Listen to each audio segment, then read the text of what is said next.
వికారాబాద్లో BJP నేతలు bike rally నిర్వహించారు. కాంగ్రెస్ ప్రభుత్వ వైఫల్యాలను ఎత్తి చూపుతూ ర్యాలీ చేపట్టారు.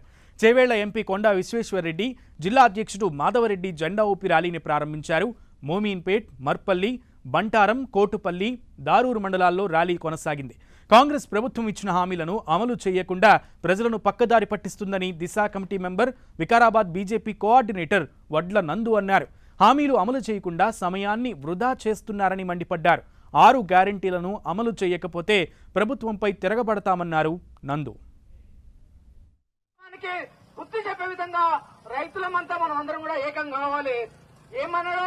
డిసెంబర్ 9 రోజు తొలి సంతకం రైతు రుణమాఫీ మీద పెడతానని చెప్పింది కాంగ్రెస్ ప్రభుత్వం.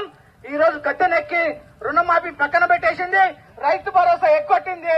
10,000 నుంచి ఎకరానికి 15,000 ఇస్తాను. ఉన్న 10,000 కూడా ఎక్కొట్టినటువంటి రేవంత్ రెడ్డి దగులుపాటి ప్రభుత్వానికి గుణపాఠం చెప్పాల్సిందిగా మనమంతా ఈ రోజు కాన్స్టిట్యూన్సీ వైజ్ గా మేమంతా బయలుదేరడం జరిగింది. ప్రజలారా ఒక్కసారి ఆలోచించండి. ఇప్పటికే మన రాష్ట్ర బడ్జెట్ సుమారు 4 లక్షల కోట్లు ఉంటే సుమారు మన అప్పు ఇప్పటి వరకు టీఆర్ఎస్ ప్రభుత్వం 7 లక్షల కోట్ల అప్పు చేసింది. మొన్నటికి మొన్న ఏడాది పాలన వచ్చినట్టు రేవంత్ రెడ్డి ప్రభుత్వం 1,00,000 కోట్లు చేసింది.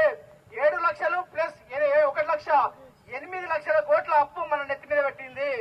ఈ రోజు మనము రూపాయి ఒకదాన్ని వేసి సంసారం ఎంత నీట్ గా జరుగుతాం, అప్పు లేకుండా ఆమ్దాన్ని వచ్చేటట్టుగా చూసుకునే ఈ రోజు మన మీద